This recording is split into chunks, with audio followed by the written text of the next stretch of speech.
This year is my year. Musikat ko karon nga year.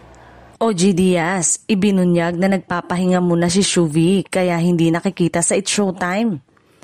Ibinunyag ni OG sa kanyang online show na Showbiz Update nitong Sabado na kasalukuyang nagpapahinga muna si Shuvi dahilan kung bakit hindi niya nakikita sa It's Showtime. Ayon kay OG, hindi pa malinaw kung sino ang nagpasya sa pahinga ng aktres. Kung ito ba'y personal niyang desisyon mula mismo sa programa o bahagi ng utos ng GMA na siyang co-producer ng noontime show. Naging usap-usapan ito lalo na't muling nabuhay ang lumang mga post ni Shuvi na nagpapakita umano ng suporta kay dating Pangulong Rodrigo Duterte. Dahil dito, umani siya ng halo-halong reaksyon mula sa netizen.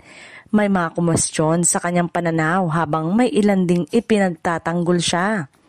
Samantala, tumindig si GMA Executive Annette Gozon Valdez upang ipagtanggol ang aktres. Aniya, hindi raw si Shuvi isang diehard supporter ng kahit sinong politiko at hindi dapat basta husgahan ang kanyang personalidad batay sa lumang mga post sa social media. Dahil dito, mas lalo lamang naging palaisipan kung ang pagkawala ni Shuvi sa It's Showtime ay simpleng pansamantalang pahinga o kung may mas malalim pang dahilan sa likod nito.